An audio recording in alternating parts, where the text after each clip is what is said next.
Happy Aloha Friday, guys. Not sure if you got a lot going on for this weekend, but it's going to be a nice one for me. No craft shows or anything, just hang out with a bunch of friends, celebrate some birthdays, and it's going to be a good one. But first of all, I'm one of those weird ones. I can't stand hearing my own voice.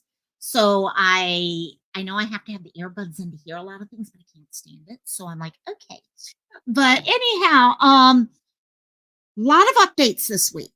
I zeroed in on 5 different cases or 5 different stories that were kind of pulling my attention throughout the week, either cases I've been looking at or we've been looking at on the channel, or some other information. For example, Pharaoh Woon-A-Tai, who was just up for some awards and actually used his platform to actually help people and get the word out. And we're going to talk about that in a few minutes and all. But as the notifications go out, we've got Sleuth Mom in the house. Hey, Sleuth, how you doing? And keep busy. But anyhow, by the way, thank you earlier. And Mama Bear, hello, Miss Mama Bear, and Ocean Tide. Hey, the notifications are getting out good. So, first of all, before we go any further, I really want to thank all of you who have been sharing out, whether it be on Facebook or YouTube. Actually, let me pull it up here. The information on Adam Renk.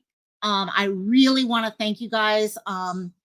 I know Sleuth, you shared it. A lot of people who are just viewers here at the channel have shared it out on their channel. I tagged a bunch of people because, guys, it's okay. When we're dealing with missing people, I ask that people share out, okay, a case. And a lot of times it's because, you know what? We don't know when we might see that person. If we're at a McDonald's or something, it may not even be in the same state.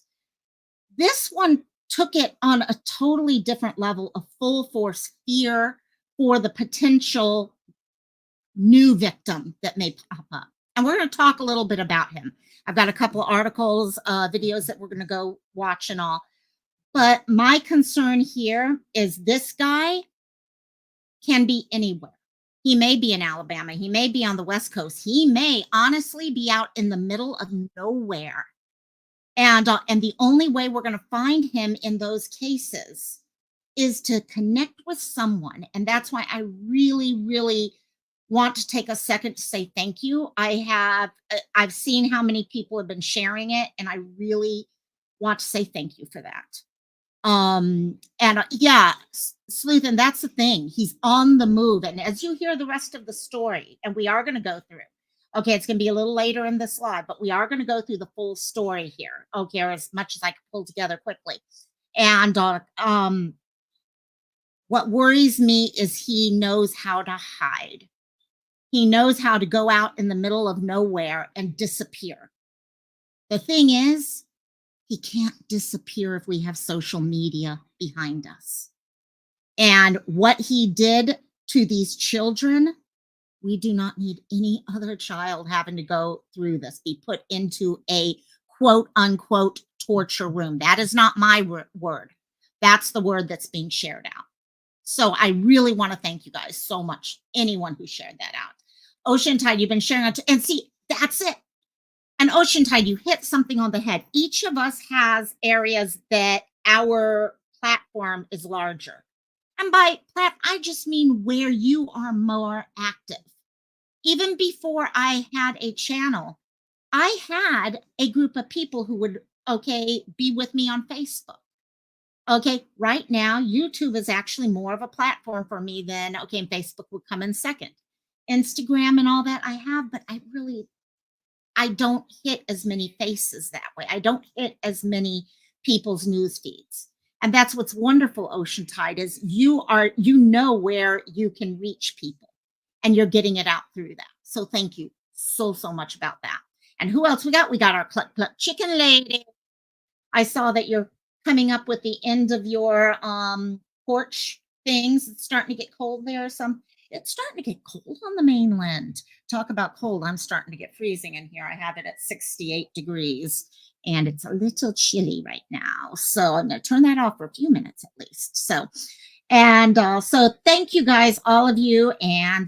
But what I want to do now is start, actually, since I have this up, let's start with Madison.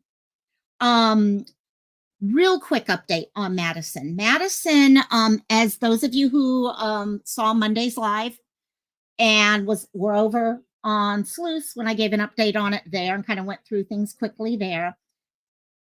There's a couple things that are going on. There are no real news updates per se. She's still missing. We still don't have any idea where she is. I can tell you, friends and family are worried about what we are also, that she is in a position right now that she does not have the physical power to get out of. Okay, that she is in a location now that her choices are being taken away from her. And that's the biggest concern we all have in this. Now, couple things happened. We went over the time frames. Wednesday, I went over the altered time frame because I did have some of my times wrong, the dates wrong as to when she was last seen, when she left her house versus her friend, going to her friends. A couple things on that level. However, the things I wanted to get out here today is this. And oh, Mama Bear, I'm sorry about that. You know what? Let's see. Guys, I don't know if any mods can help with that. If not, I can see if I can pull something together real quickly. And I thought I had it switched out with Nightbot. But we'll see. If not, let me know, Mama Bear. I'll get it to you one way or another for sure. Yeah, it's sad that no updates. However, she's still out there. Her family, her friends are still out there every day. They're pounding the pavement, trying to get the information out. Now, what I want to share is this. Two things. Number one, we've got the pictures here. Number two, there is going to be, as you can see here, a vigil for her. Vigil to bring attention to this. Because right now, we need to bring the community together. We need to bring people together to help look for her. We need to bring the community together to help support her family through this. So Saturday, not this Saturday, but next Saturday, there is going to be a support vigil, okay, at the Solstice Steps at Lakewood Park on Bell and Lake Avenue in Lakewood. If it rains, I'll meet at picnic tables. I'll let you know if I hear any other updates. The other thing I did want to share with you guys is the GoFundMe. Let me switch over to this real quickly and share the GoFundMe with you guys in chat.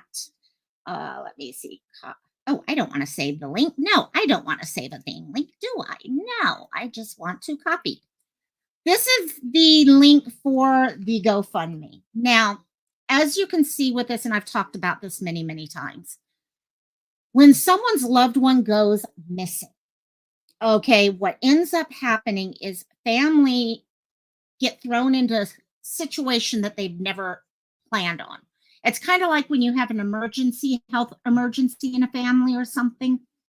You don't plan for that, okay? Especially on a disappearance. You don't have insurance to cover what's going to happen when that happens. These family end up having to take time off work. And I'm not getting too hot in here after all. And no fan on, but AC's back on. Sorry, gang. Unfortunately, as you can see here with the GoFundMe, Sleuth Mom, you are the bomb. I knew if anyone could pull it together, it would be you. There is the link for anyone who would like to become a member. I love you. And I'll thank you guys, actually. And thank you, Sleuth, for pulling that up. So as it mentioned here, Tracy is Maddie's mom. And it sounds, according to here, that she had recently lost her job right before Maddie went missing. And based off of that, that was going to put the family into more financial hardships to begin with. Something like this happened, and it changes things completely. Love you, Mama Bear. Love you, love you, love you. So, or in the, yeah, little tiny hearts in the K-pop realm. So thanks, my dear. She's now, oh my gosh, Ocean Tide. I love you guys. I really love y'all. Thank you so much for joining the Ohana, Cassie. We're gonna have to say hi. Yeah, you can't just bark. We're gonna have to say hi. So, what ends up happening in this case is mom is trying to find a new job. It's kind of hard to find a new job when you're also in the midst of looking for a child. You're needing to take time off. Sorry, Cassie, you can come and say hi. Say hi there. Hi, Ocean Tide to Mama Bear. And okay, you can have a treat now that you came up here. Okay, let me give the other one. Robbie, love you, love you, love you. Ocean Tide, I appreciate that. I really do appreciate that. I'm always looking for feedback, so I really do. And if anyone ever has feedback, please let me know. And so hot in there. Wow, it just got hot. It just got hot in here. Okay, God, that sounded horrible. Okay, yes. And Puppy, yeah, Puppy is right now sitting next to me. Puppy's my back rest. So, but mom is out there. Tracy is out there needing to find a new job. But when she goes in for an interview, she has to be open with them and say, you know what, I need this job badly, but my daughter is missing right now and I'm looking for her. I'm worried that she may be being trafficked, etc., whatever it is that's going on. And because of that, I need to go out and post posters. I need to be part of vigils or searches or things like that. And you know what? The first thing most bosses are going to say when they hear that, potential bosses, oh, thank you so much. Well, you know what? If you ever have more time for the job, please contact me. That's what they're going to say. And I get it. I get it. As a businesswoman myself, I get it. And, but because of that, we do run into this thing where not only is she trying to have finances that allow her to take care of looking for her daughter, but there's also posters. Okay, do they want to put together a reward at some time?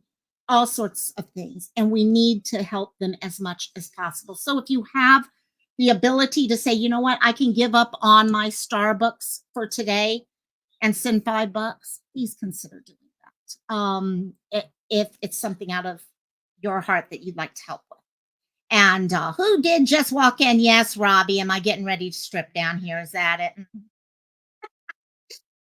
Yeah. Yes, Thea, we're all having fun. Hey, we all know how much fun things can get. Okay. It's always a good time. Hey, you never know what you're going to end up with. That's for sure. So Tammy's here. How you doing, my dear?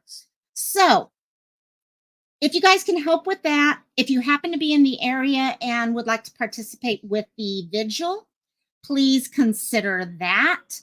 And these again are the pictures of Maddie that we're looking for. And trying to get the information out there for her. Yeah. Guys, thank you. Thank you. That's all I can say. Thank you. And I really appreciate y'all. And Thea's always fun. I enjoy playing with Thea. Thea and I enjoy having talks at times. And she's got the cutest kiddo with her. But anyhow, moving on. Okay, so Madison. So moving on from Madison, I want to go on to Mamta. I'm not sure how many of you guys know, but Mamta actually there was a court date today, and there have been some updates on that. Now, what I'm going to do, let me pull this up, and we're going to watch a real quick video that just came out about it. First of all, Naresh has been denied bond. Yes. Now we just need to get some charges because it's pretty allegedly, okay, he killed Mamta. Okay, what came out during the court case today when the police came in and went through everything is shocking. It took away pretty much any hope that anyone has that she might actually be alive, which I know most of us did not hold out much of that hope, but hope's always there, as I say. So let me pull this up and we can listen to this. Hopefully we will not have commercials to begin with. And but we will find. Accused in his wife's disappearance. That includes evidence that Naresh Bhatt dumping mysterious bags in Loudoun County. Now, Bhatt was once again denied bond today. The search for his wife. We are going to go over a timeline that I was able to pull off of one of the amazing person who was watching what was going on today, tried to put together a timeline of July 30th and July 31st. And once you look at what's on this timeline, gang, Sleuth, I don't know if you've been able to see this yet. Yeah. You're going to hear a lot about it here, but it really, he was a monster beyond being a monster. Mamta Kafle continues, and Fox 5's Lily Zane joins us live from Manassas with the very latest details. Lily? Hey, good evening to you both. This hearing lasted about 2.5 hours today. Lots of people showed up. In fact, many people weren't even able to get into the room at times. There was just simply not enough seats. And that is the crowd coming out. That's what has pushed Mamta's case from day one, is the community. It reminds me a lot of another case. Okay, when we had Veronica, Butler, and Jilian Kelley, many people coming up and saying, no, this cannot be swept under the carpet. We need to find these women. Okay. In this case, we have tons of people who are giving Mamta a voice. They are there because they care about Mamta, to the point where the courtroom was not large enough. And in this room, but afterwards we also spoke with some people who say they were just not prepared to hear what they did hear in court today, and that does include a prosecutor saying that Naresh Bhatt allegedly had dumped bags in Loudoun County. At some point they say that he used napkins and towels while doing it. I was not prepared to hear what I heard today. Just like everybody, we were just wondering. My family, my son, my daughter-in-law, my husband, we went out to search. They went out to search. We passed out flyers. Thank you to Hollywood for the buttons and the flyers. Prava, everybody here that's been in this courtroom from day one to see that he needs to be in jail. He premeditated this from day one. At that, we kind of went over a lot of things over on Sleuths on Wednesday. If you want to go back to that, okay. If you were not there, it was a great, discussion she and I were having on it. She had some amazing information. He was planning this from the get-go. Okay, now whether or not there were other people involved, whatever. And but right now, okay, he decided he wanted to move on in life with a different wife at some point. We don't know when or whatever. But once you start searching up certain, words such as how long before, you can get married after your wife dies. Who is looking and researching about a wife dying who's healthy and stuff like that at this age? Yeah, doesn't make sense. The hearing today comes 2 days after Bhatt's defense team filed a new motion alleging that there is no probable cause, adding that this case was, quote, riddled with inconsistencies, including, quote, unverified claims that Mamta Kafle Bhatt's body was dragged out of the couple's Manassas Park home as initially reported by police. In court today, we also saw body cam video for the... I'm going to stop right there. They don't go into this in the video here, but I did read what the police are saying. Initially, there was the comments and the reports and all that police had said that her body had been dragged out of the room. And there's been a lot of confusion because of stuff like that. And defense is going to grab onto anything that they can grab onto. They want to sit there and go after this whole idea that she's still out there and stuff like that. And she's just hiding right now and living her best life, I guess. But hello, butterfly kisses. And yeah, that's exactly. But what the police have come out saying, especially with this, is, and I think it's further down in this area, but they had been up 30 hours straight. And at that point, when they're writing these reports up, sometimes they don't write them using words that they should be. They're just kind of trying to write. If any of you guys have been, up 30 hours straight and you're trying to put together a report, unfortunately, what you want to say and what comes across does not always equal each other. And that's kind of, does that make it right? No, it doesn't make it right. But it explains a little bit, and we'll kind of look at that. The first time. Now, that is video from encounters with police during this investigation. Prosecutors, meanwhile, also presented some other evidence that we have not heard until now, and that includes Bhatt allegedly donating a bath mat. That really talked to the fact that Mamta was murdered. And I think we have to say that. Mamta was murdered. She was systematically dismembered. She was put in bags. She was driven all over Fairfax County, Loudoun County, Prince William County, and put into dumpsters and trash compactors, and horrible things were done to her. Now, keep in mind, right now, Naresh Bhatt is charged with concealment of a dead body. The supporters you heard from say they want prosecutors to level these charges to aggravated murder. Guys? Yep. Bingo. All right, Lily, thank you. Okay, so I'm going to stop it at that one because I finish up. Now, to go through what I was talking about a few minutes ago, let me see. I'm pretty sure it was in this. Okay, yeah. The DAs argue that the case lacked probable cause and is riddled with inconsistencies. And a lot of that came from the report that was written. And this is where Captain Loving actually came in and tried to explain what happened there. Okay, quote, in a rush, she, the detective, wrote that the body was dragged out of the house. She then admitted that she may have used the wrong words in the criminal complaint.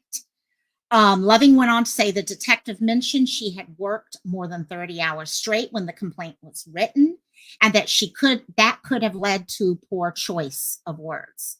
Though he also wrote he did not feel she maliciously lied or meant to prevent a false statement. And guys, this is something that we deal with in healthcare, for example.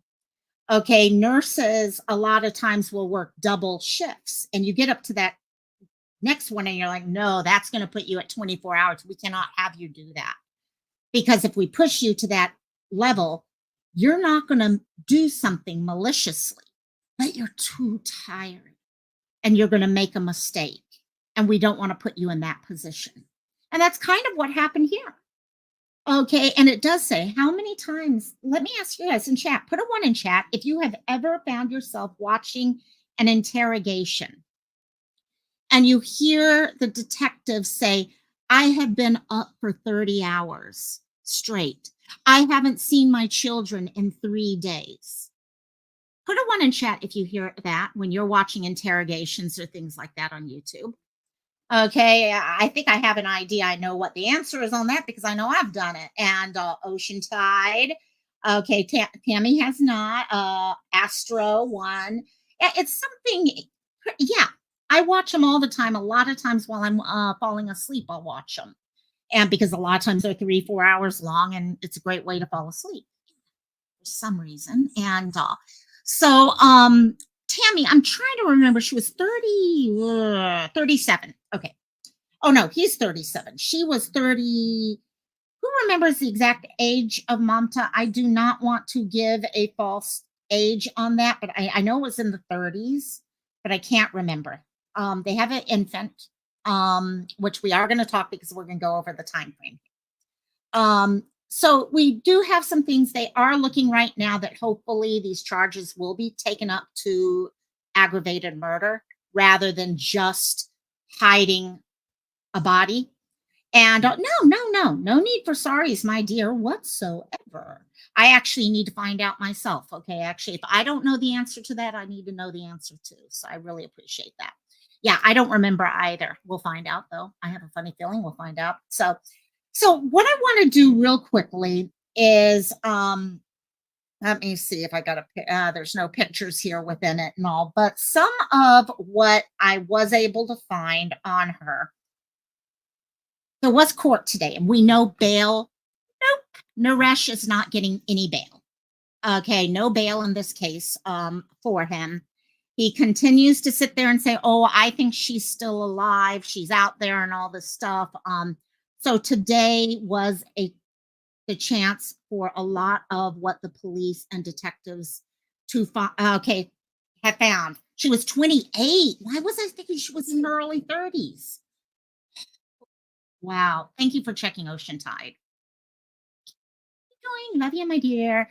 And God, that's a whole life right there. A whole life, literally. And all. So timeline, a lot of people were watching it, trying to find out everything. And one of the things that came out of this is many of us feel she was probably killed July 29th-ish. And the more that you're able to see out of the evidence that's been pulled together. Oh yeah, Google is my best friend. Totally, totally. And also, this kind of supports that because as of July 30th, he went into overdrive in actions that show him trying to dispose of her, which of course right now that's what the charges are. The charges are of him disposing of her body. And so I'm going to go through, they're actually out on one of the Facebook groups. There's an amazing Mamta Facebook group out there. They do a great job with helping share this out. And I did want to share this timeline people put together. So they're saying on July 30th, a lot of this is based off of today's court hearing. So July 30th, so this would have been right after everything happened. At 4:13 in the morning, Naresh searched Google for the term diagram of the brain. Yeah, we are talking about Mamta right now. And then we're going to move on to, we have 3 more cases after that. Why he's looking up diagram of the brain or anything, God only knows. God literally only knows. However, 15 minutes later, 18 minutes later, he searches the term chicken farms near me. So this starts off with what happens next over the next 2 days next day and a half or so, where he is going around town to areas where the thought is he's disposing of parts. Okay. At 6:30 in the morning, Naresh dropped the baby off with the babysitter. He then left, and at 6:44, he's seen throwing trash around the dumpster where he dropped off the baby.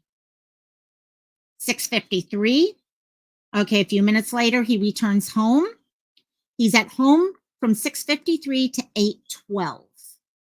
At 8:12, according to police evidence gathering, he was seen at Home Depot purchasing the rubber ice gloves. Couple minutes later, he purchased 3 knives. Now remember, some of those knives are still missing. At 11:09 in the morning, Mamta's mom, missed a call from Naresh. Mamta's mom missed call. 4:53 p.m., he picks up the baby. And then at 30 minutes later, at 5:22 p.m., he's seen buying large trash bags. So you can exactly, Ocean-Tide. I mean, you can understand why, and I'm kind of glossing over this information as I go through it, gang, just because of how horrendous it really is. I don't even want to go deeper than I am right now because of how horrible it is. Those people who've been giving her a voice and speaking out all the time and making sure there was coverage and all that, many of them were in court today, and they could not stand there and hear this. This was stuff that was beyond what they wanted to hear. Not what they wanted, but what they were prepared to hear. So the next morning, 5:22 p.m., he's seen buying trash bags.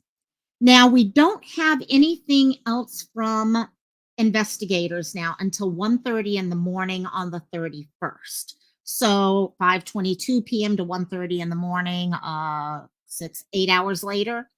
At that point, Naresh is seen wearing white gloves, throwing multiple trash bags. We've got the video of him throwing trash in the trash can. 8 a.m., he goes back, drops the baby off at the babysitter.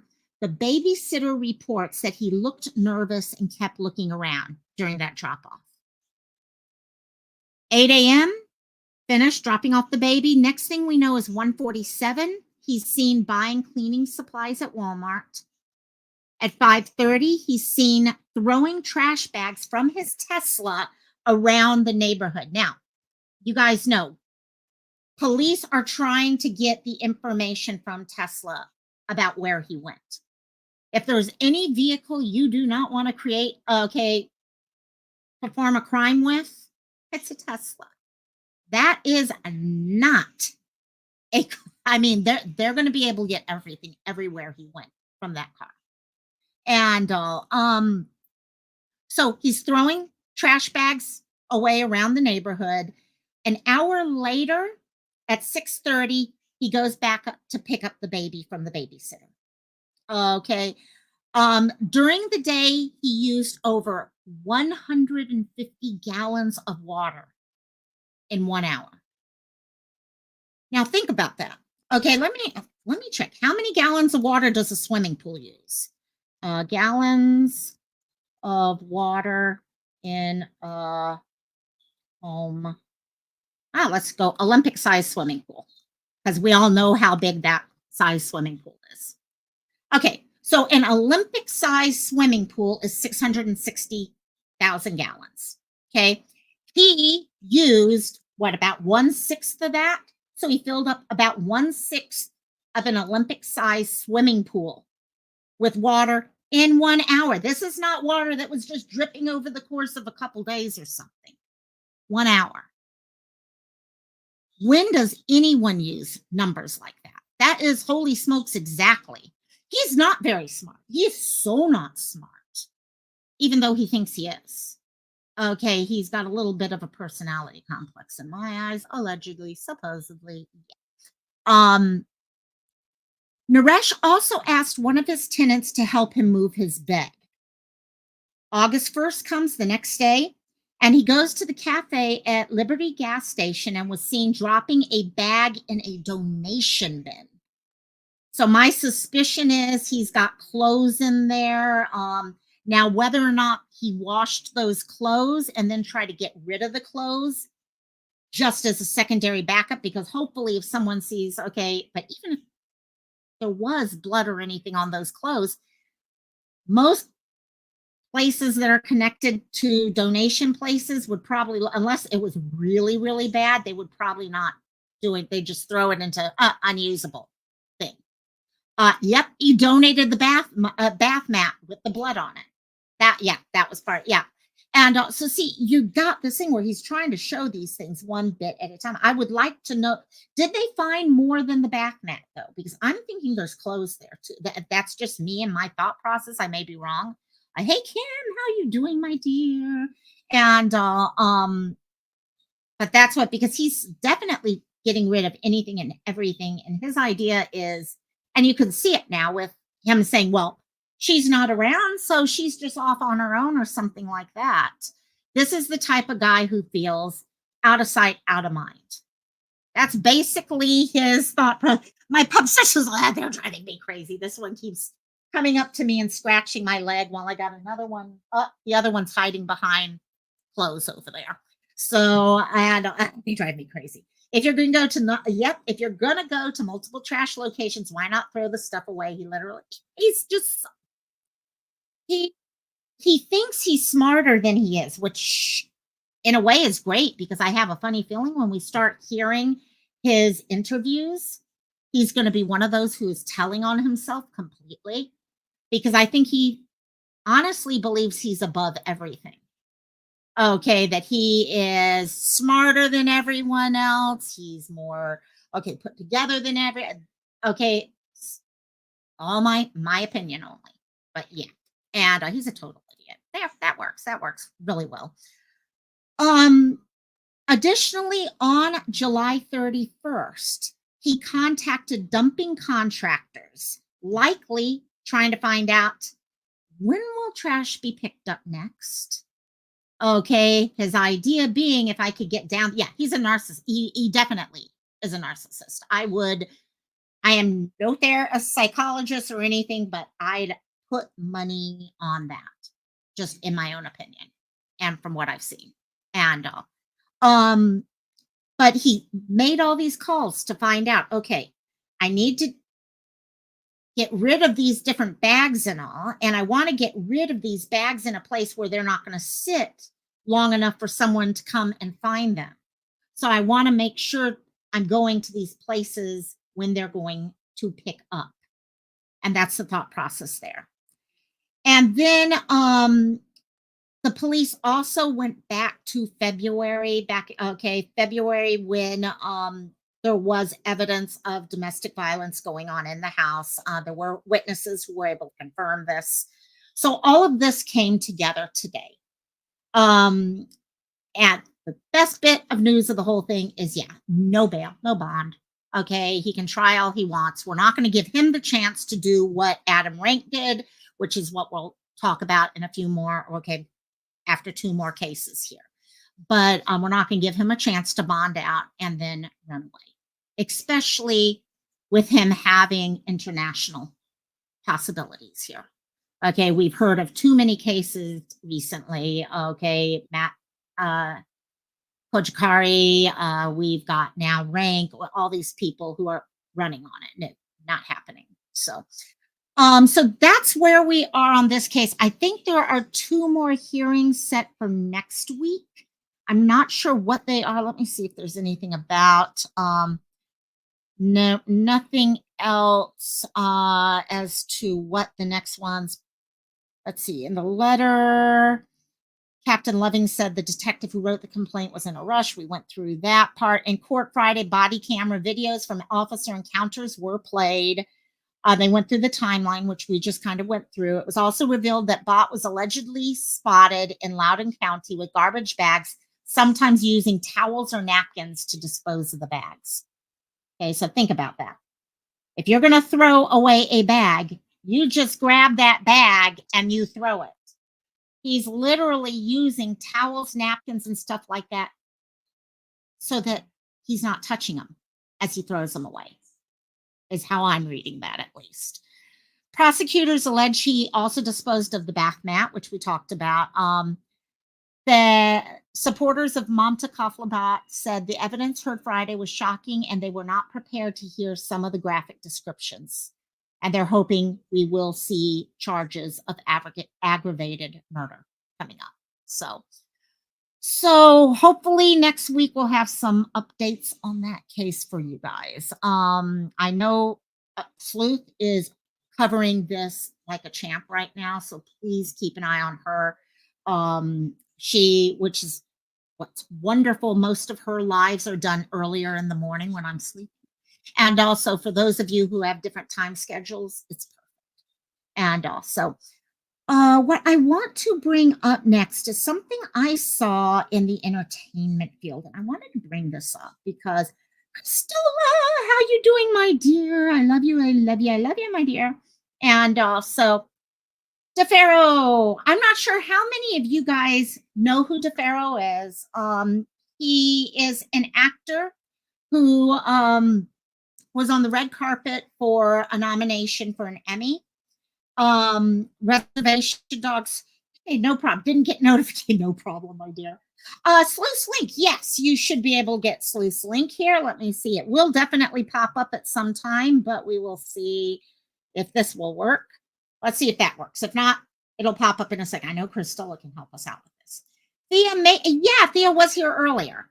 And hey, there we go. Sleuth Mom right there for anyone. Definitely worth, okay, because her hours kind of work really well for those of you who are up earlier. So anyhow, the day after the Emmys, I was kind of looking on the internet, and I'll be honest with you guys, without getting into politics or anything like that, I get so freaking tired of people, okay, getting it that are in the public arena in entertainment, okay, trying to become politicians and, oh, you know what, I'm not running for office, but you got to vote for this person. No, I don't vote for a person based off of who likes them and who doesn't like them. I vote based off of what they believe, okay, and what they're going to do for the country. But this was one case when I was like, damn, I'm so proud of him. So Reservation Dogs is a drama comedy that is out that follows the story of 4 teenage let's see what we got. There you go. Okay, teenagers, okay, on a reservation and all that. And what I have loved about what he did was he took this time when he knew people would be looking at him on the red carpet. And he didn't even have to talk about it. He did talk about it. But all he did was add in this. Those of us here in this community know what that stands for. That is part of the whole thing, that, you know what, we need to be paying attention and be giving a voice to the indigenous women who are killed and disappear every year. Because how many young women go missing or are killed and there are no investigations going on? No one's letting people know they're missing, things like that. He took that, and you know what? There's a lot of people now who did not even know that was an issue. We all know it's an issue, but they did not. And so this actually came from CNN in the style area. And but okay, I'll take that, because how many people watch the style areas for things? And so anyhow, what we've got here is, let's see. Reservation Dogs star DeFaro Woon-A-Tai made a powerful statement, and we talked about that. So he is part of the First Nations group, and as he was there, he came in with the hand over his mouth for that, and he did also talk to them. He talked to the different people who were interviewing stars as they were walking the red carpet, and he told them, I did this for those who ain't here. It's not for me. It's not for y'all. It's for those people who are not here. And that's the thing. Okay, the idea is they don't have a voice. They need to be given a voice. It's not him saying, hey, look at me and look at what I'm doing. It's him standing up and saying, these people need a voice. People need to know they're missing.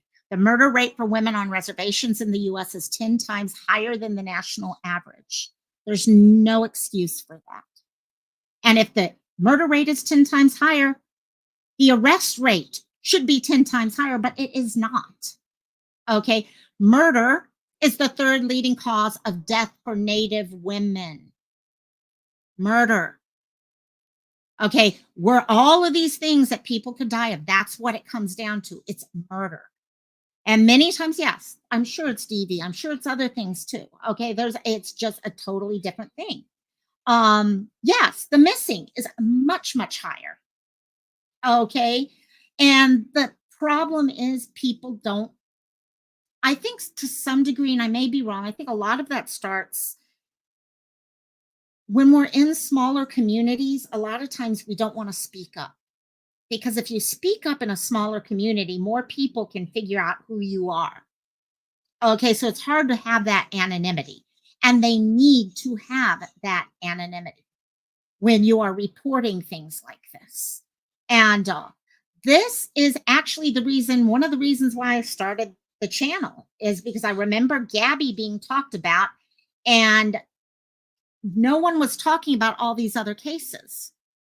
And as I was thinking about, yes, the first couple cases I covered were Monkey and Ariel, but I remember Robbie doing a video where he all of a sudden pulled up this list of all of the indigenous women who were missing. And I was like, whoa, we're not hearing anything about this. This needs changed. So I really, this guy, he's putting his mouth where his thoughts are. He's saying what needs to be said, and he's making sure of it. Kim is saying, I can never get the recording of that poor girl who went missing out of your head. She called her brother at jail knowing the call would be recorded. If you remember who that is, let me know. I'm not sure if I know that one case. And but that's the thing. People know all these things, and it becomes a problem. Okay, because they need the voice. And so hopefully I think already, who was it? Tom Cruise has already seen what happened, and he's come out now and said, oh, I didn't quite know this was an issue, but now I know this is an issue. So you know what? If people from Hollywood want to go this isn't making a statement on those other, this is just saying, hey, you know what? People need a voice. These women need a voice. So I wanted to share that. This is something I've been looking at all week. And every time I look at it, I feel pride's not the word, but I feel the sense of thank you. Okay, I'm not indigenous or anything. Okay, but thank you for speaking up and giving them a voice. And yeah, it's just really, yeah, Tom Cruise, yeah, exactly. And also, So moving on, let's move on to Veronica and Jilian. Not sure how many of you guys have been following. Sleuth is saying, I think it's that plus the pressure not to call out your, yeah. And I think we run into that even here in Hawaii. Okay, we're a small area. And if you hear, I lived on Kauai back at a time where we had a serial killer. The thought is that serial killer was actually tied to Kauai Police Department. No one was speaking up or anything because everyone knew everyone. And first of all, you don't want to get family in trouble or things like that. So you just stay quiet, thinking, well, if I don't say anything, it's not the same as saying, okay, you know what I mean. And it's frustrating. And it's hard to just stand up and do what's right. We all have that time. I've talked with half of you guys in here before about what would we do if our own family members got caught doing something they should not have done? Would we have the ability to stand up and say, that's wrong, and as much as I love you, I got to turn you in? How many times do we hear things like that? And you get the smaller the area, the harder it is to do those things. Are you on a got pause during your call? How dare you, girl? And also, oh my gosh. So anyhow, let's move ourselves over to Veronica and Jilian. I have been trying to follow their case since the beginning, day one, as you guys remember, and there have been some very, very interesting updates on this case. And after this, we'll move into Adam, and we'll finish up with Adam at that point. For those of you who may not remember, okay, Veronica and Jilian were the two young women whose bodies were found, okay, back in March. And then over time, hey, Cristola, you always get gifted. It never fails. It never fails. Every single time when we do them, you end up getting gifted right away. So, well, and that's the thing, Lioness, it's taught too. To be honest, there is a teaching of being able to speak up, and whether it's your own truth or the truth of what you see happening around you, it's got to be taught too.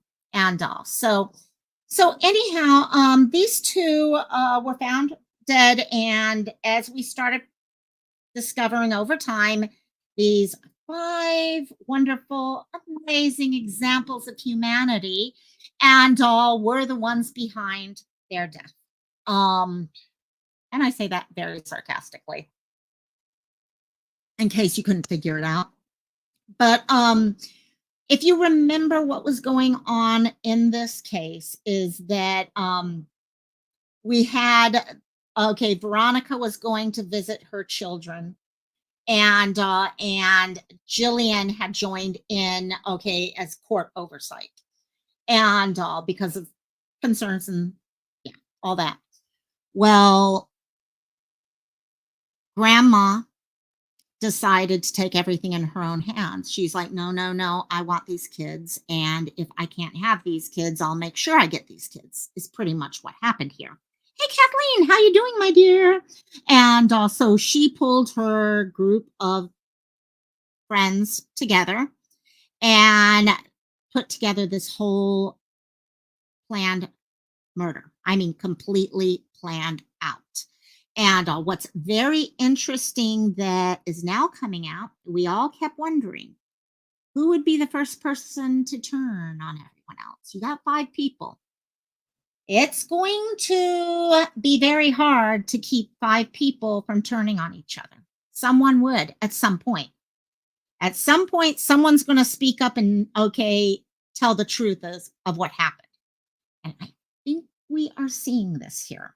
Let me ask you guys real quickly. Put a 1 in chat if you have heard the latest news in this case, specifically about Paul Grice. I'll drop his name in this. Put a 2 in chat if this is news to you. I am going to go through this case a little bit more because it has been so long since we have talked about it.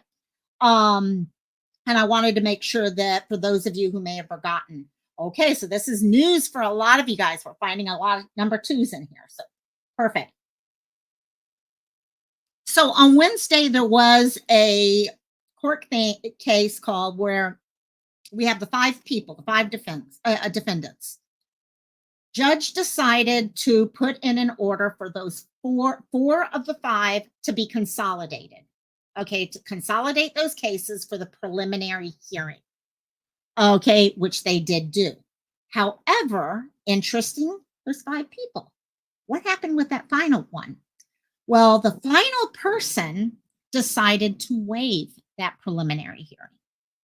Okay. Going on here, the preliminary hearing is a judicial process that determines if there is enough evidence to bind over the defendants for trial. So what that's basically saying is this 5th person, by saying, I waive this, is accepting there's going to be a trial. Okay. They're not fighting that, oh, no, there's not enough. Okay, like Naresh is doing, right? Naresh is trying to come up with all these reasons why there can't be a trial and stuff like that. Okay, that's kind of where we are here, except a little further along the way. All 5 defendants, Tiffany Adams, okay, Grandma, Tad Cullum, Cole Twombly, Cora Twombly, and Paul Grice were arrested in April. If you remember, the 4 were caught first. Paul Grice came around, 2 weeks or so later, 2 weeks later, in connection to the kidnapping and murder of Butler and Kelley on March 30th. All 5 are being held without bail in Texas County Jail.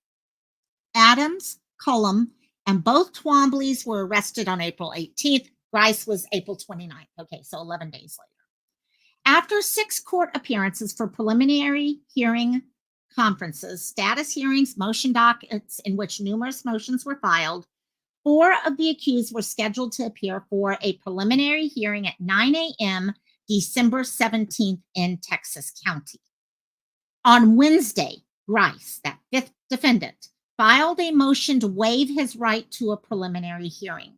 The motion was granted, which means he will not be appearing at a preliminary hearing and is scheduled for further proceedings like formal arraignment, things like that. At 1 p.m. February 19th next year, according to Carrie Moody. And guys, just so you know, Carrie has been doing an amazing job on this case. She's been able to attend a lot of these proceedings. And her Facebook group here is just really, really well put together. A lot of good questions coming there. Okay, thought processes, discussion, stuff like that. So Woodward News was able to talk to her about this. Grice also waived his right to a speedy trial, Moody said. Earlier this month, the state filed a motion to consolidate the preliminary hearing. Contained within that document were details regarding the cause of death of both Butler and Kelley. I am checking right now, trying to get my hands on those documents so we can go over them. I do want to ask for permission before I use them. However, I'm going to try to get my hands on them so we can discuss this more, especially over the next couple months as we lead up to the actual trial. This was detailed information that has not been released publicly for months, since April, when the Office of the Oklahoma Chief Medical Examiner positively identified the 2. Butler and Kelley were last seen March 30th as they left Kansas together on a pre-planned trip to pick up Butler's children from Adams at a location called Four Corners. Their car was found abandoned near Highway 95 and Road L in Texas County, an area where they likely were driving through to get to the prearranged meetup area to pick up the children. And I've never heard that last name until this case came. Twombly. Oh, yeah. That's not a name I've been used to. Yeah. Every now and then you get names. You're like, oh, wow, that's a different name. That's one of them. Their car was found near Highway 95 and Road L. Foul play was immediately suspected. The documents included in the motion for a consolidated hearing detail the roles of each of the 5. So Grice stabbed and killed Butler, and Cullum stabbed and killed Kelley. And both accompanied the bodies to the burial site. Remember, they went into the farmland owned by a different landowner, and they were dug in. Okay, kind of goes into here. Both accompanied the body to the burial site, which was a cow pasture leased to Cullum. The bodies were put into a freezer, which was in a previously dug hole in the pasture, which was arranged by Column in the days before the murder. This all was completely planned ahead of time. And Grandma was pushing it heavily. Grice put his clothing, a stun device purchased at Standard Supply by Adams, and the knife he used in the hole at the burial site. His clothing found at the burial site contained both his and Butler's DNA, according to the court document. Column placed his clothing, including a pair of pants purchased by Adams, in the hole at the burial site, which later was found to include his and Kelley's DNA. So the information they're being told, they're getting a lot of information from Paul at this point. That's my gut is saying. And then they're verifying that information through DNA, etc. Column, she may be, but she's working also, Cristola. So I'm not sure. She could be on another call or something, talking to friends or at work or whatever. And Column placed his clothing, including a pair of pants purchased by Adams in the hole, which, okay. Adams in part purchased the burner phones from Walmart, which were used by conspirators to communicate. And we know they were doing all their communication through those phones. She purchased the stun devices. She purchased the yellow straps that were placed around the freezer containing to close up the freezer at Tractor Supply. She purchased the pants that Column put in the burial site. So, I mean, they went all the way into clothes that they were going to wear and everything. Adams hated and despised Butler and wanted her dead. We know that Adams' grandma wanted those kids. Those kids were not, okay, their mom's children in her head. In her head, those kids were hers. And she ruined those children's lives doing what she did. Plain and simple. And Cole and Cora Twombly acted as the lookouts on the day of the murders. And remember, their daughter is the one who started off by turning everything in, saying, hey, wait 1 second. I know a lot more that's going on here that does not make sense. And let the police know what was going on. I mean, she was probably one of the bravest people I have ever seen. You talk about being able, we just talked about if your family does something wrong, okay, would you be able to stand up and say, no, wrong is wrong, right is right, and I'm going to speak up? How many adults in their 40s, 50s, 60s cannot seem to turn their children in, but a young child, a teenage child, was able to step up and say, you know what? My parents were involved in something they should never have been doing. I mean, that girl's got a future and a half ahead of her, okay, of success. And I say that because of the type of head she has on her shoulders from what we've seen. And I just pray that she's being able to heal and move forward. Yeah, these crimes are what happened. And we will go through things a little bit more over time. And but I wanted to just hit on some of this today. And then we'll do a follow-up live at some point also. On Wednesday, the state, in its motion document, argued that they were only seeking to join the cases for the preliminary hearing, not for trial. I don't know. My gut is saying they will probably, I keep thinking they're going to keep them connected. But if people start turning on each other, if Paul is just the first one to start it, that could change very quickly. That could definitely change quickly. I mean, they don't even have enough room to put people into, okay, courtrooms and stuff there. They also argued that the young witness, Twombly's daughter, would have to travel to Oklahoma 10 separate times to testify. Such a result is, yeah, it's unconscionable. No young person in their teens or younger. Okay, and to be honest, she's just as much of a victim. She's lost her family over this. She's lost her parents over this. And to have to keep going through all this is just no. And no. Okay, Crystal, it's like no stitches, get stitches, should not apply when it comes to, yep. When it comes to these crimes, I mean, no, okay, what's right is right, what's wrong is wrong. And this girl was amazing. Kim, yes, agreed. Look, those poor kids will never forget her. Yeah. it wasn't just the Twombly's daughter whose whole life was changed by this. I mean, the children, okay, who lost their mom. They lost grandma. They lost dad basically through this too. I mean, everything. Their lives will never be the same. So, so I'll update you guys on this over time. I would like to, now that we're getting more and more paperwork coming together on this, more and more court hearings and all, rather than just the little short motions and stuff like that. I'd like to pull together so we can talk about it and come back to it. They are looking at next year, early next year, having the trial. We'll see what happens from there. And also, but let's move on to our last story that I wanted to update people on. And this is the one that I really wanted to say thank you guys so much who have shared this. I know, Christola, you're one who shared this also. I very seldom, I post posters and ask people to share things a lot. I do. I know that. I ask that a lot. This was one time I went even further than that, and I tagged a lot of people and I begged. I pretty much begged. And the reason why is what we are finding out about this guy and who he is and what he did to these children, and the fact that he's out there now. And it's not like, I don't think, honestly, I may be wrong, I don't think he's in one of these areas that he's being looked for, okay, on two different sides of the mainland. I think, honestly, he's somewhere out in the middle of nowhere, totally in the middle of nowhere.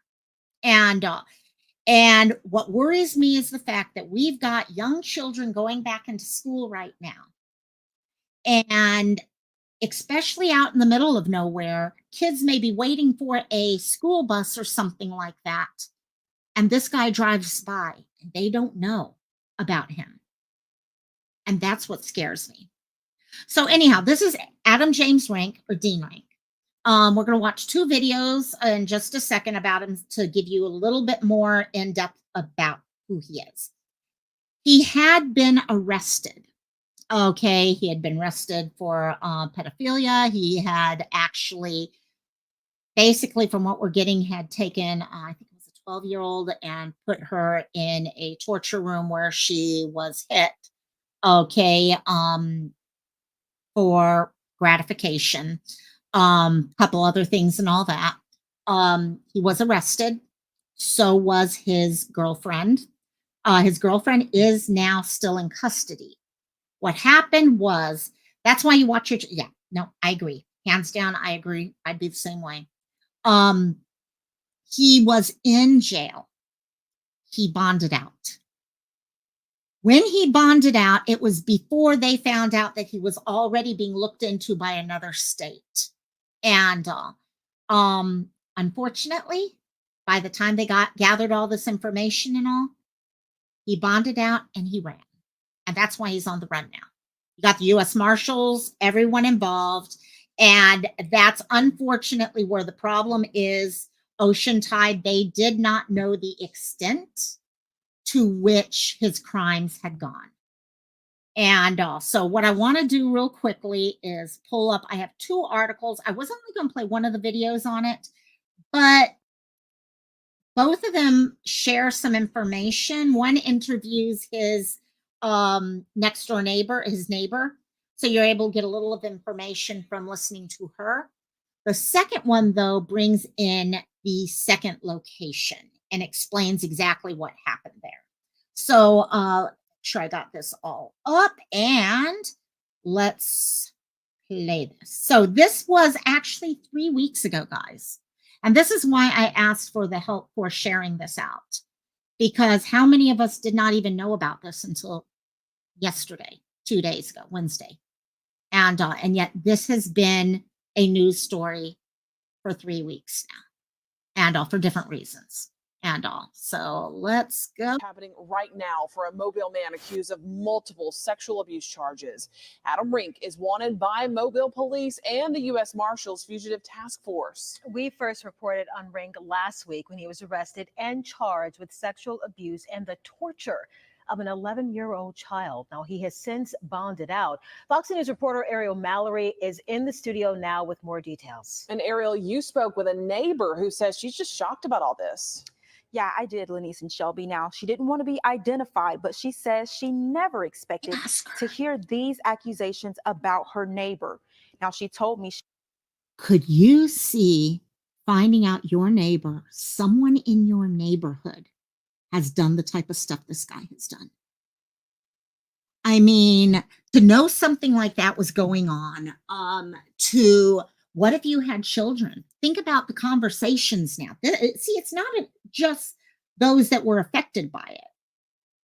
Every parent in that neighborhood, I guarantee you, ended up having a conversation with their children to make sure that he didn't do anything to them. I guarantee you that happened. And yeah, everyone, please, trigger warning with this, please. Yes. She recently saw Renk after he bonded out of jail, packing up an RV, and believes he's on the run. Now, we do want to warn you, some of these details are graphic. When it happened, when I came home the other day and the cop cars were here, it totally shocked me. I just was in shock. I was like, couldn't believe it. That's how one Midtown. Maya, yeah, Cleveland missing girls 10 years ago. And I mean, we don't realize, we don't want to think that our neighbors can be evil. And that's exactly what he is. And that's exactly, in that case, exactly. This guy needs life in prison. I agree. He's not changing. He's not trying. He is evil. Evil personified. And I think the police thought they were dealing on a level that was a little lower than what it turned out being. And I don't know how I can say that, but I think that's the thought. And you know what? Police and law enforcement are limited by what the law says they can do and can't do. Okay, if a person is given the ability to bond out, they have a right to bond out. The problem is, you can't expect everyone in the world is not going to run away. I mean, Kojikari, how many other cases do we bring up now of people who have gone on the run now that they're let go and all?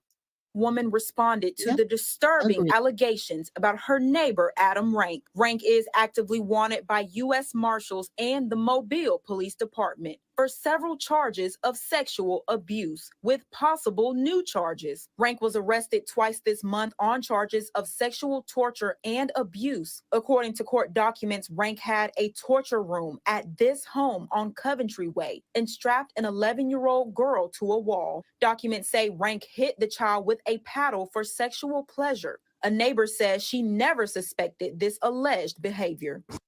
I'm going to add something they say at the end here, because I think it's important to remember this at the beginning and all. It wasn't just him. His girlfriend was there. Like I said, his girlfriend is still behind bars. Thank God. She's the one who sat there and allowed him to do it. My eyes, she's just as guilty. And hopefully, thank God, she won't be bonding out. Okay, I don't know if she does have a bond or not. Okay, but my suspicion is if he did, she probably does. Just can't reach it. Thank God. And for those of you who don't know what I'm talking about with Kojikari, Madalena Kojikari's mom has run. Okay, she has not only left, she has left the country. We don't know where she is now. Madalena is still missing. Maya, people in prison have rules. I don't think he'd look. Yeah. And you know what? That's the thing. A lot of people have said when I posted this, you know what? Let's take the law in our, no. We never take the law into our own hands. Ever. Yes, we can be mad. Trust me, we can be mad and we can scream and yell in our head and all that. But you know what? The law is there for a reason. Okay, it's not up to us to take it in our own hands. And you know what?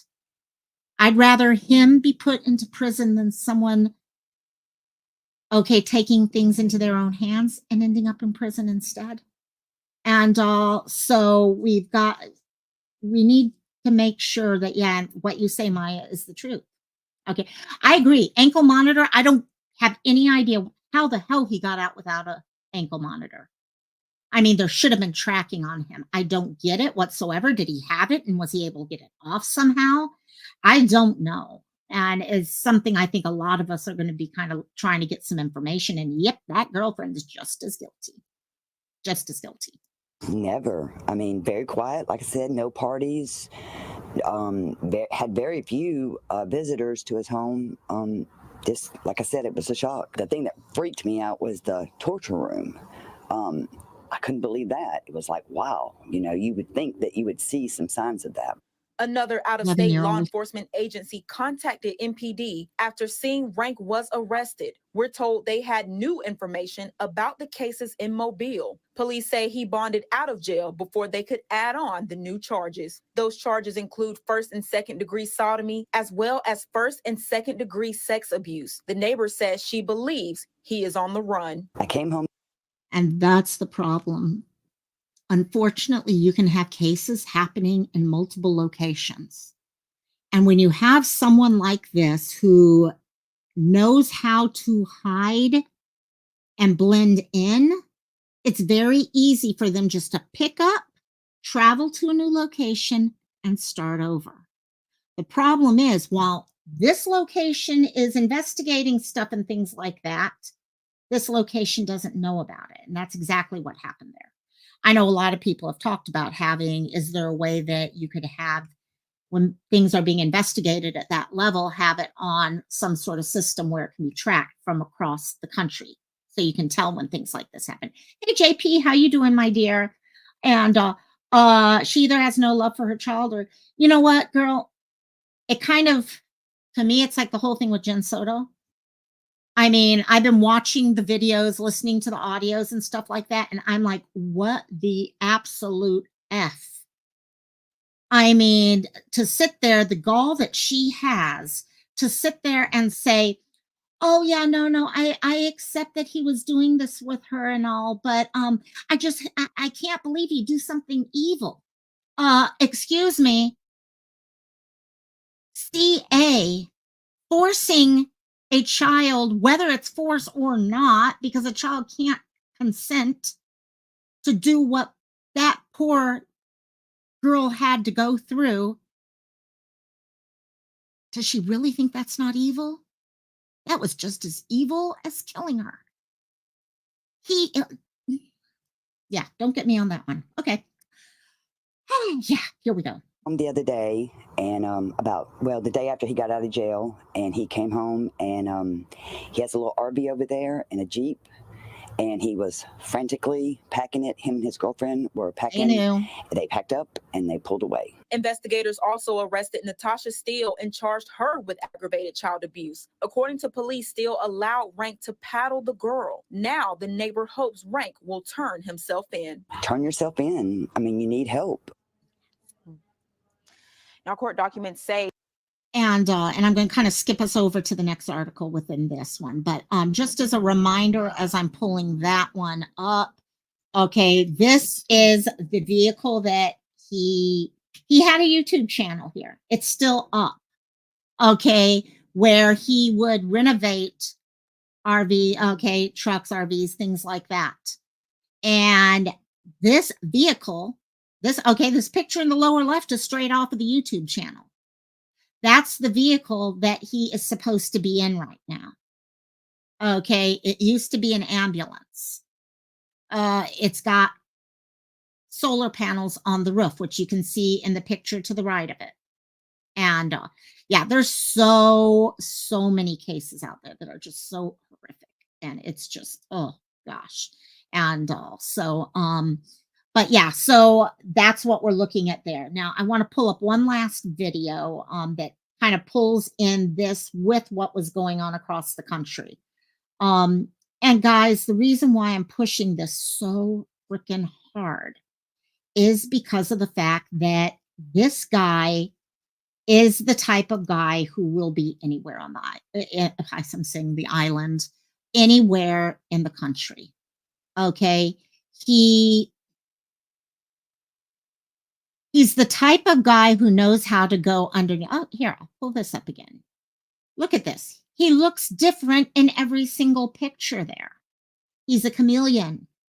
Okay. He knows how to look different so people can't recognize him. So if we don't share his picture out, if we don't share what he's done out, there will be another child to add to that list because he shows no signs of stopping whatsoever. Okay. But looking at this, and he's the type, especially with a vehicle like this, and from what we're looking at so far, he's the type of person who will go into some of these more rural areas. Okay, because he knows the bigger the population, the higher the chance someone's going to have seen his picture. So he's going out into these rural areas where he can kind of disappear, where he can hang out in his truck or whatever he needs to do, ambulance, and do those things that way. That's why the more we can share this out, the better the chances that we are going to find the right person who knows, because you know what? There have been children on both coasts who have developed bravery beyond their years to stand up and say, this guy did this to me. This monster changed my life, and I'm taking my life back now. But the problem is now these children are going to bed every night knowing that this guy is on the run. And we'll speak up for them every day. We'll speak up for them every day. Maya, these people obviously don't have a job. Yeah, how do they get the money? How do they, and see, that's the problem. How do they get the money? His channel hasn't been active in about 3 years, I think it was. So I think if you go into my repost, because I reposted another group on Facebook had done an amazing job pulling information together. And but it's an older channel. So hopefully if there's any Google AdSense or anything connected to it, they've been able to track him there. But they know how to get the money that they need. They know I only need this amount of money to survive from month to month. Now, if I have my own vehicle that I can sleep in and all that, that's gone even lower now. And so whatever we can do on getting the word out. So, okay, here we go with the follow-up. And this kind of explains when Alabama discovered that there was a lot more to this case. And unfortunately, the full story did not come together until it was too late.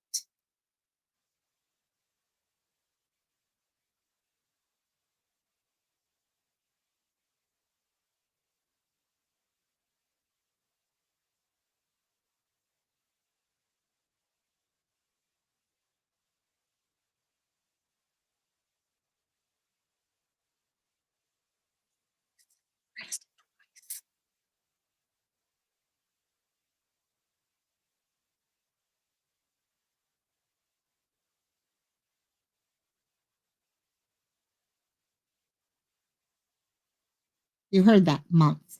And this is where I'm wondering, is there a system or some way we can work on a system on a federal level that when certain things are checked off criteria wise, that law enforcement department can communicate with law enforcement department, or just kind of like a list of these are people that we really feel have issues. We're just trying to get the last bit, because you know what? If Alabama had known, first of all, they might have been able to stop him from hurting the most recent 11-year-old. But second of all, maybe he could have actually made sure that he wasn't able to bond out. And if he didn't have tracking on him, because I still don't know, I need to find out whether that was part of the bond arrangement or not. It should have been, in my eyes.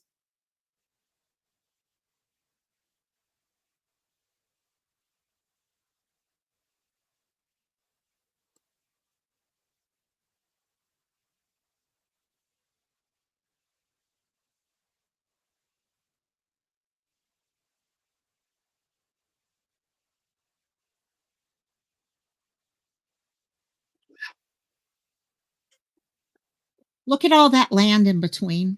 That's what worries me, guys. That's what worries me. If he was up here in Oregon at one point and he came down here to Mobile, where is he going next? Is he going back to Oregon? Is he staying in Alabama? Is he going up north? Okay, is he going east somewhere towards California or something? Where's he going? Where is his connections? Does he have connections, family connections anywhere?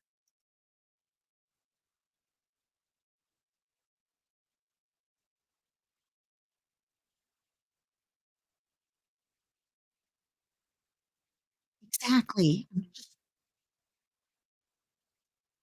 Exactly, Ocean Tide. That's the thing. I'm trying to figure out something within rights. I understand people have a right also. Okay, and people's rights matter. They do matter. Um, but at the same point, we're talking the safety of our children, and that's the thing. I want to make sure that we don't ever forget that. Um, because I get you, Oscar. That there's a lot of those out there too. A lot of those out there.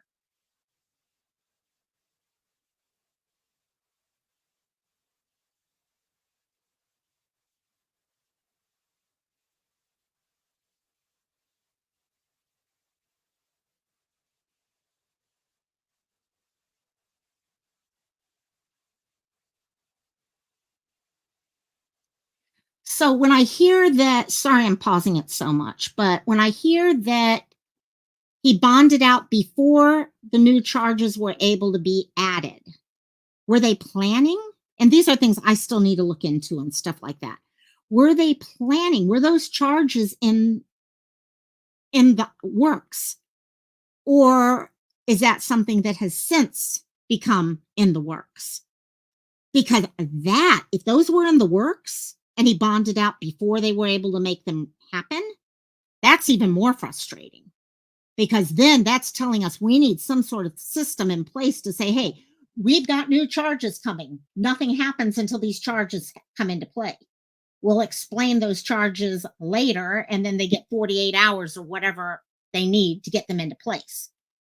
But yeah, that's Kimberly, I just shared about this monster with a close. Kimberly, thank you. Thank you.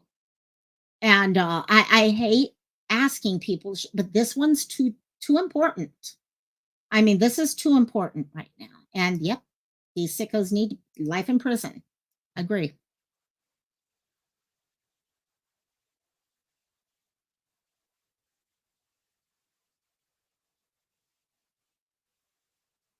Really, Cristola. Hmm, he's gone.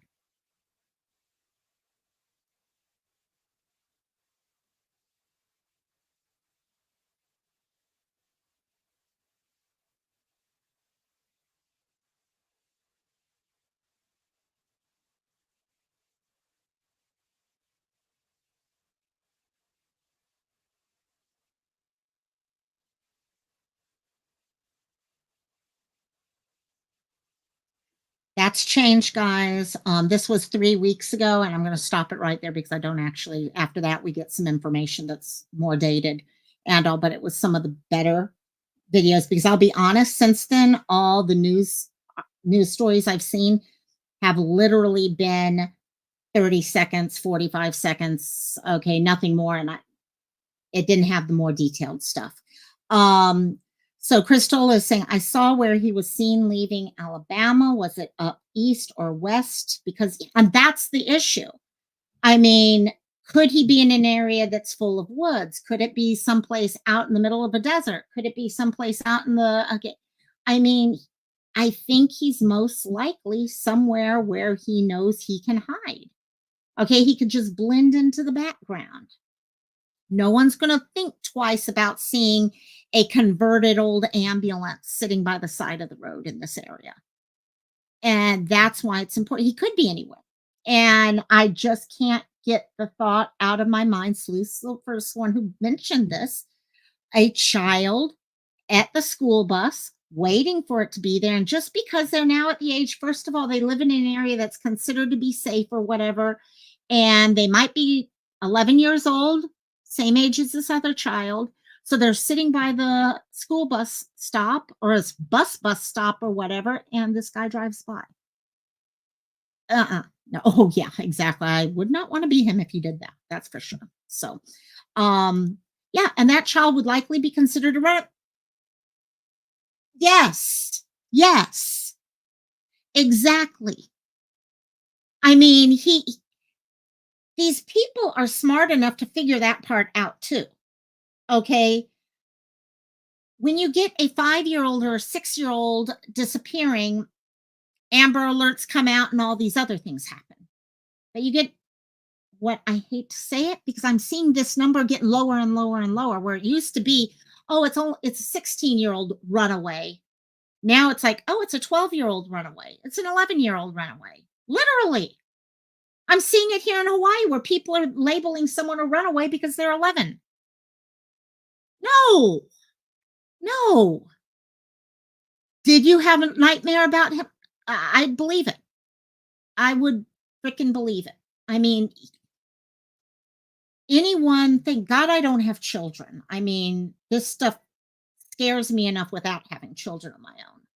And but though, if I had a child and knowing this stuff, and you're right, Sleuth. Anyone, okay, drives by, sees an 11 or a 12-year-old, grabs them, they disappear. Oh, they ran away. They're a preteen. They were dealing with all sorts of, so they just ran away. No, we've got to stop that. I mean, it's like even if they did start with running, and this is not tied to this, but like Madison Rich, she may have started off as a runaway, but I don't think she's a runaway anymore. Okay, people can start off as a runaway and get in with the wrong people, and next thing you know, they cannot leave where they are without risking their own life, to be honest. And if no one gives them a voice, they're stuck there. And so we have to keep helping them on that. So let anybody try. They won't walk out. Oh, I bet. And but that's why I wanted, okay. And that's what worries me, Cristola. As criminals get smarter, they start to realize, okay, if the person's old enough, then I can get by. Okay, I can get away with it a little bit more, because you know what, people aren't going to take that disappearance as seriously. That's what worries me. And we've seen it. I forget who it was, the girl who disappeared out of, gosh, I forget where it was, but she'd been talking to some guy and decided to meet up with him. Got in the car with him, finds out there were, I think, 4 other men. She had her phone on her. When the police officer heard from Dad even said, oh, I think she ran away. Police officer is like, I don't care. She was 16, I think. And police officer's like, no, we're still going to check. And they started pinging her phone. Found out it was moving. She had her phone on with her as they had her in a car. And they found her a couple states away. They were in the process, these guys were in the process of taking her to California for trafficking. And she wasn't a runaway. She was just meeting with the guy.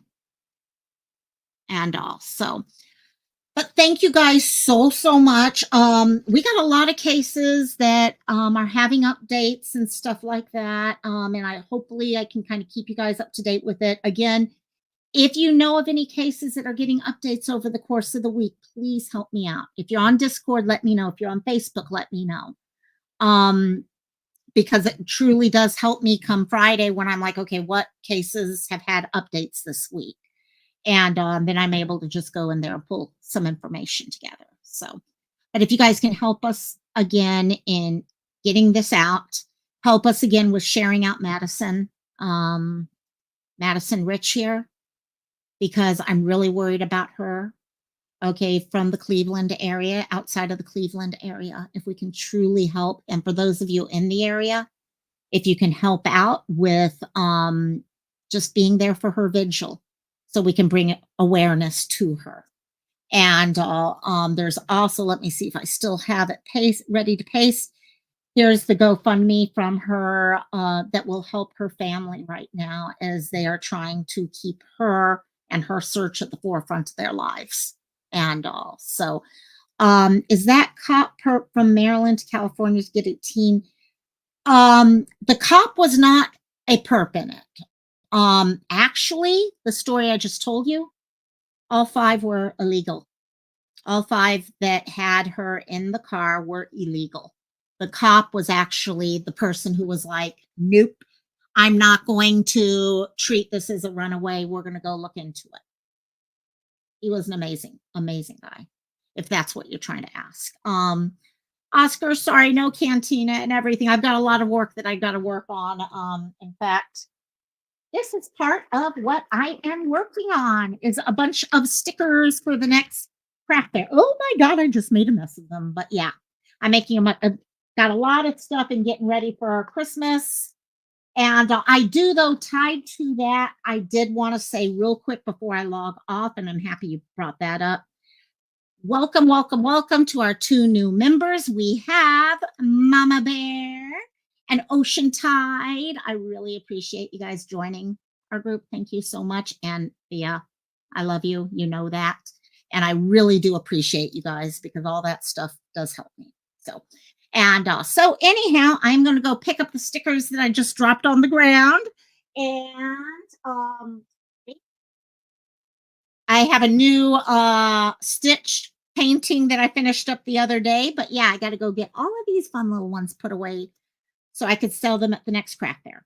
So love all of you guys. I was happy to see you here, Christola, though. And also, and who else? So everyone else, thank you so much. And don't worry, Kim, there's too many cases to keep them all separate in your head. I mix them up. They get all kapakahi on me all the time. So love you all tons and tons and tons. You want to say goodbye, Cassie? You want to say goodbye, Cassie? Say bye-bye. No, she just wants her treats. That's all. Aloha, guys. Love ya, and I'll talk later. Ooh, socks. I wear socks to go to bed because my feet get cold.